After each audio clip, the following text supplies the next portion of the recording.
Zelda 2's got a lot of flack, and I love it.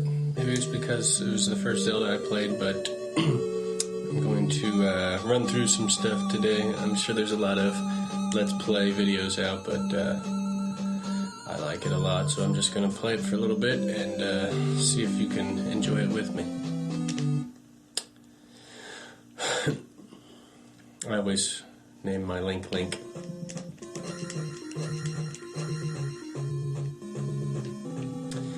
Alright, I've played this so much that I know that the first thing I want to do is go into this cave, even though I don't have the candle, and get my magic. If you pay attention to the ground, you can kind of see these little enemies crawling on the ground. I forget what they're called, but if you're just paying attention, you can spot them. And there's 3 of these little octoroks in the holes here. And kill them.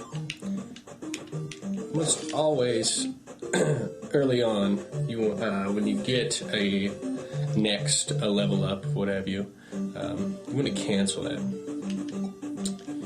And the reason is we want to build our attack first. And if you play your cards right, you can leave the first palace with at least a 4 attack, which is halfway to max power, which is pretty incredible. There are 7 palaces, so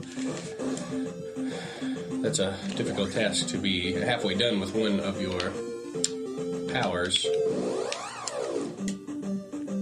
before you, or actually after you leave the first palace. But all right, then you want to run over here to the town, pick up shield real quick, which is in one of these houses. That lady restores life.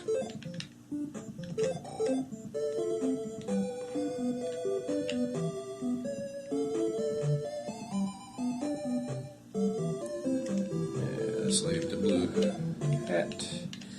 Go downstairs, talk to her grandpa, and he'll give you the shield spell, which is basically just takes your defense up a little bit. Use it maybe 5 times.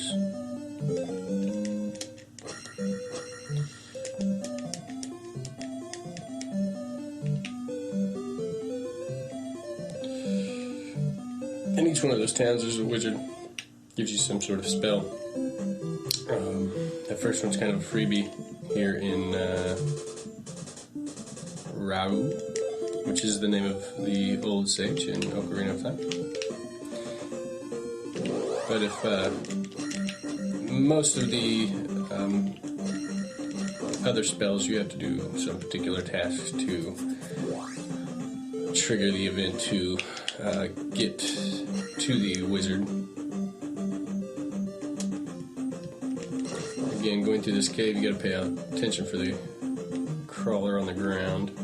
The next time we pass through that cave, we will have the candle and we won't need it. Before you go to the palace, which is out to the north, you want to go down to the south. And there's a little road path. Halfway through, you got the bubble area, which honestly kind of sucks.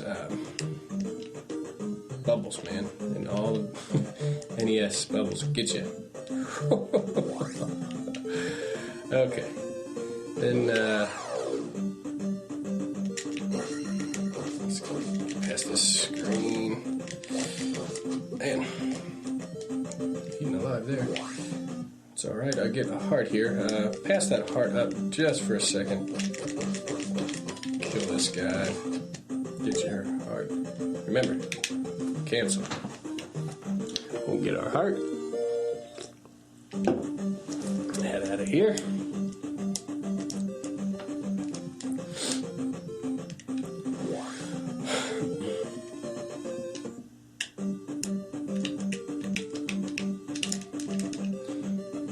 These damn bubbles, man, they will knock you back and land you in the water, much like Simon's Quest. get knocked back, and then you just land straight into a pit, and it kills you, and it sucks. So take your time with those. Some people like to just have their finger on the gas pedal there, but you need to pull back a little bit. Alright, first palace. First palace is the easiest one. It's really straightforward. After the elevator, you want to go take a left to pick up a key. I generally just jump over the... I don't know, I've always called them kangaroo guys. Probably because they're just jumped around like a bunch of yahoos. But here's where the experience points start to add up. Got your skeleton here. Skeleton's worth 30. Staphlos in the Zelda world.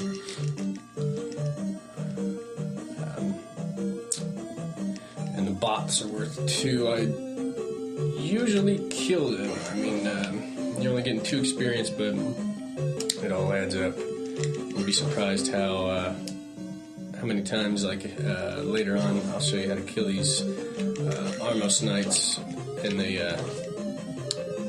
they might drop a magic bag, red magic bag, which sucks because you want the, 150, sometimes 200 experience points. But vice versa, sometimes you get, magic points from them, or experience points from them, instead of, or experience bag, I'm sorry, instead of experience points, which is generally a good thing. Alright, you want to pass this next elevator, and at the next elevator, you're going to go up. If you're hurting for life, there's a fairy over here. A new trick that I have added to my leveling up process in the first palace is killing these anti-fairies, little flashing skulls. They take a ton of hits, especially at one attack. But they give you, I think, 50 experience points, which is a very cool this early on, because there are maybe 10 in this palace. So each hit knocks you back a little bit, so you want to make sure that as you land 2 or 3 blows, you are walking towards them, but not too close to get hit. And they'll kind of stun them, so you can actually just kind of freeze them and have at it. Alright, now that we've got 200 XP, we're going to actually build up our attack, and now we're level 2, so enemies are a little easier to kill. You see the skeletons now take 3. Now, it's going to cycle back through and go to life. Again, we're going to cancel. Should be no problem, life and magic-wise, to get through this palace without having to level up. Occasionally, you'll get into a bind where if you don't want to die, and your alarm is sounding, and you get the XP to get life, you can go ahead and use it there. It's not the worst thing in the world. But one of the tricks with palaces is that at the end of each palace, you're going to place a stone and a statue, and that statue, and then that's automatically going to level you to your next level. So the trick is to have your high attack be your next level. That way you can get a free one. You don't have to kill anything, you don't have to grind and level, and you get a free attack. That's why if you get... it's possible to get to 5 attack in this first palace. It's tough, but it is possible. I think I've done it once, and then that just makes the rest of the game so much easier. I think a lot of people always talk about how difficult this game is for them, but if you play your cards right, it's not that bad. Alright, so we went back down the elevator and did not go all the way down. The boss is down, so we have to go back to get the candle after we picked up both of our keys up top. And we're going to, we get the anti-fairy has respawned. Had a little slime here, and I'm getting in a little bit of trouble.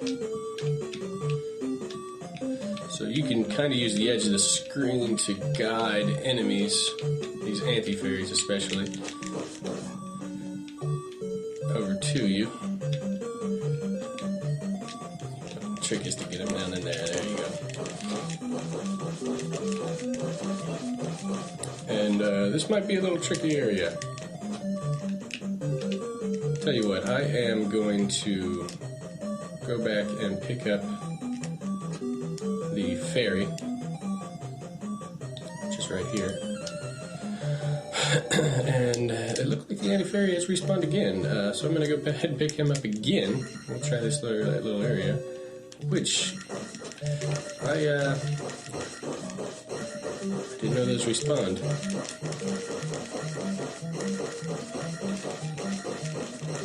That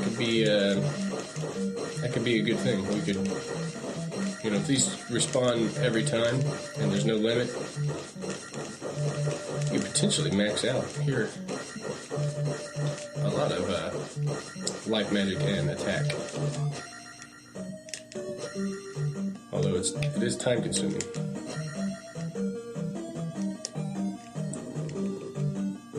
Right, this area is a little tricky just because there are a lot of anti-fairies, varying speeds. So when I was younger, I used to just use this side of the screen technique to avoid the anti-fairies, let them bounce up and down and try to dodge them. But now, knowing that they give you 50 XP and it's just easier to get through this area, you just kill them. Like I said, this is not a speed run.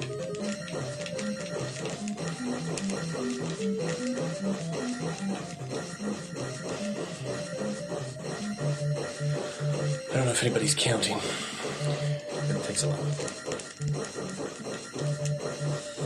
think one attack, maybe 75, which is it's funny. Like the boss of this palace, when we get to him, we'll take somewhere in the neighborhood of 8 to 10 hits, and these anti-fairies take 75. And they're just random hits.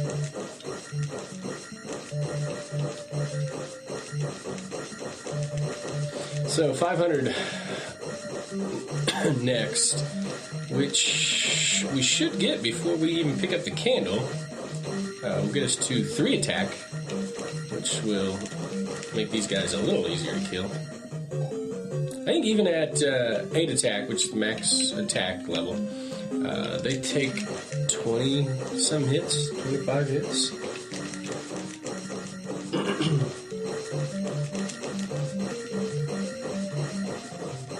I'd love to see an HD remake of this game. I think it is the black sheep, but I think it just needs a new generation to like it. As everybody talks about how it wasn't like the first one, but there's a lot of games that weren't like the first one, like Mario, and everybody loves Mario too, except for me. Well, not everybody, but it is a really great game. One of the things Nintendo was absolutely great at was the weighted characters. So it just really feels good to control Link. Some games it does not feel good to. They're floaty. See, like that was a bad thing. We're still going to get 500 attack here. There is a knife. The trick here to fight these guys, which everybody has trouble with, is the jump slash, and you should really never get attacked by an orange or red iron knuckle. There really is no reason to get touched by them. So now we're at 3 attack. We got the candle. It's just always a great sound effect when you get an item in a Zelda game. Very satisfying.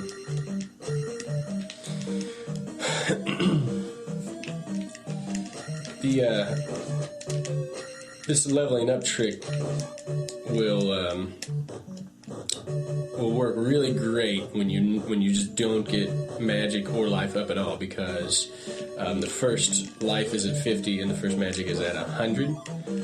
So once you get 101 experience and you've canceled the other 2, your next level up is going to be your next attack, which later in the game is a lot of XP. Guy got stuck.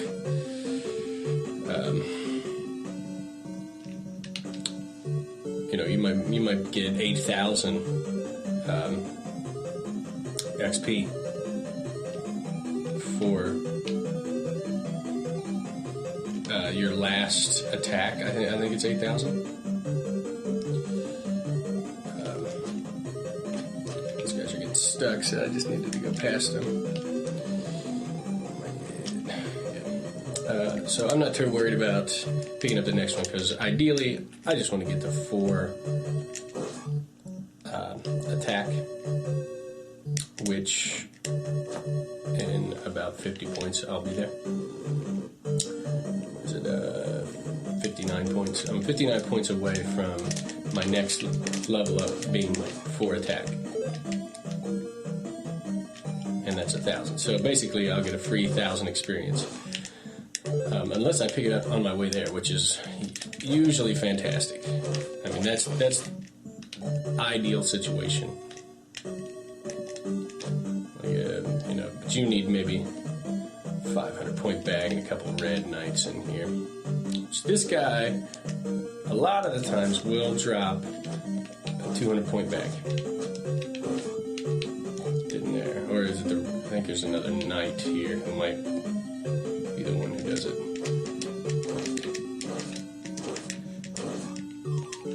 200 point bag. Yeah, so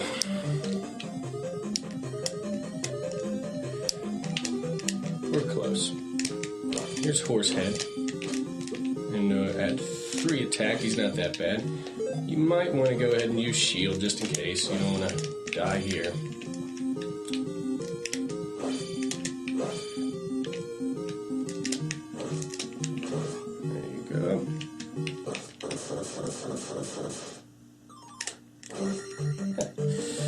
Alright, so here's my free level up to 1,000.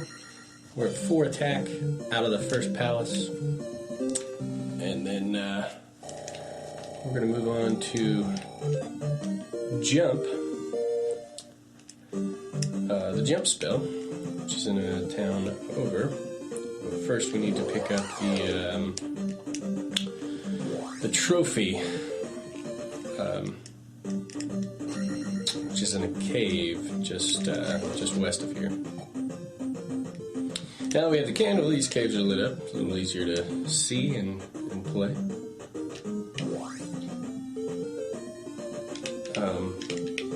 Could have got the...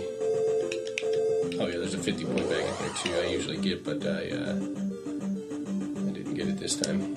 It's not really necessary, but it's always good to find these little hidden point bag locations, because they that was a nice double bat keys.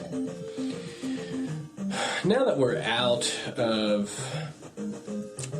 the palace, I'm going to go ahead and get life up a little bit, just because out of the first palace, the difficulty does go up a little bit here. Straight up from this little cutout is the cave to the north, and just a few screens over is the trophy that's missing from the town. We haven't actually found out about that trophy yet, but you don't have to know about it to get it.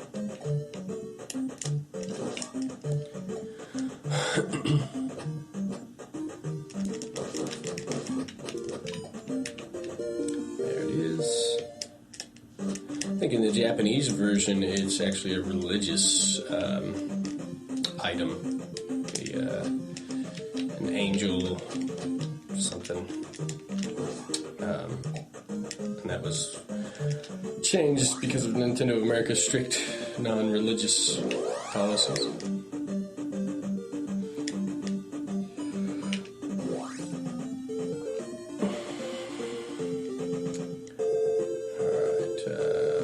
Is this Ruto, maybe? All the names of these towns are, Ruto.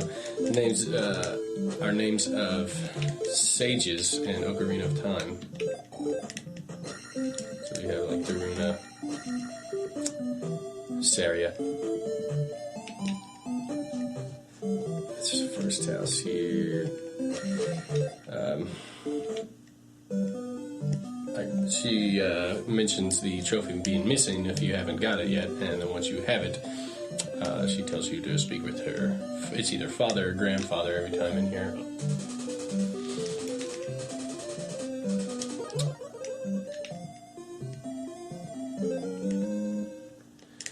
We have the jump spell. And another reason why this one was a little past its time, which I guess the first one you could tackle the, I believe they were called dungeons in the first game, in any order that you wanted, although it would be hard to go to some of the later ones without the necessary items. At this point, you can either go to Death Mountain, which on the way you can pick up the life spell, or you can tackle the second palace. I think the correct order is probably the second palace first, just to build up a little more XP to get through Death Mountain, because it can be pretty vicious. The Daria, I believe they're called. I always call them throwing axe dogs. Which I believe they're probably like alligators or something. Are incredibly different. One of the toughest enemies in the game. So you have the blue Iron Knuckle, which gives everybody fits, even me. They're still really tough to defeat. The Darius, and then in the Great Palace, which all the enemies are fairly tough. There are blue jumping Iron Knuckles, which are just out of control. You're best just to avoid them.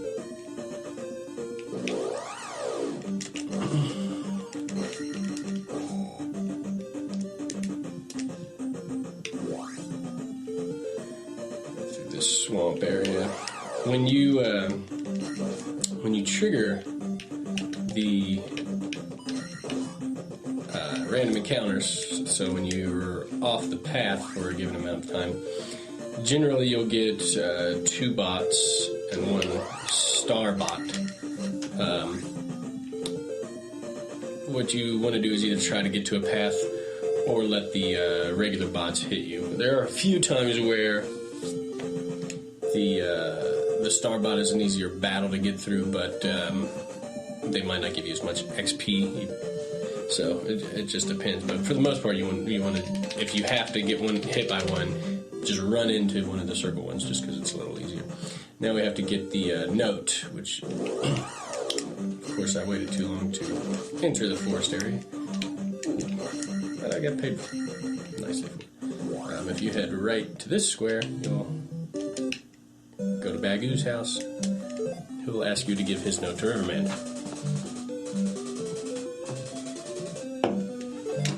And that's it. There's no, like, you don't see items anywhere.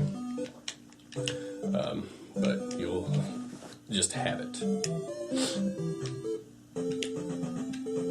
You don't want to head straight up to that block, too, because there's a random encounter in there. Sneaky little Sunza. Alright. There's a cave up here. I believe it has an XP bag, and the one to the right with the rock in front of it will have a heart. Another heart container.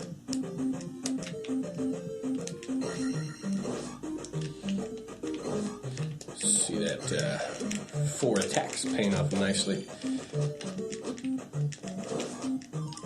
Look at that. Another point bag. Nice. Wasn't really 50 for those types of enemies, but I'll take it.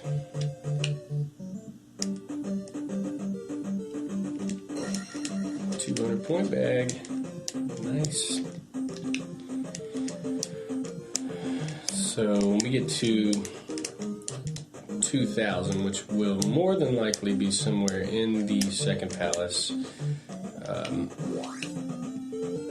will be a 5 attack. Oh, I walked too far. Which is a really good spot to be early in the game, especially Death Mountain.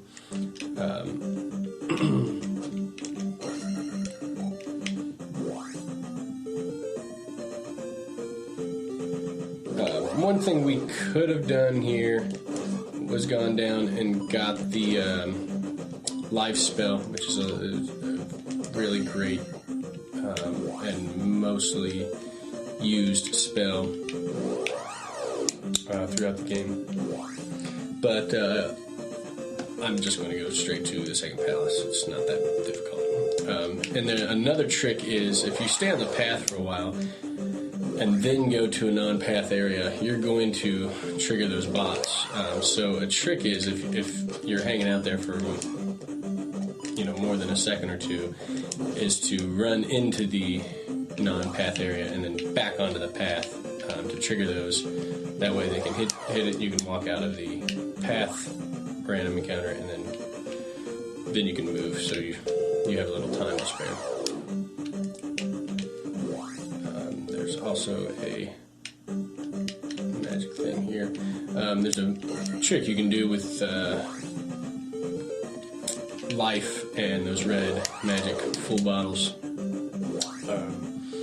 which is just landing on the life spell, and then as you pick the item up, like with down and B, hit select real quick, and so you'll cast the life spell, get life, and your magic will fill up, not all the way, but pretty close.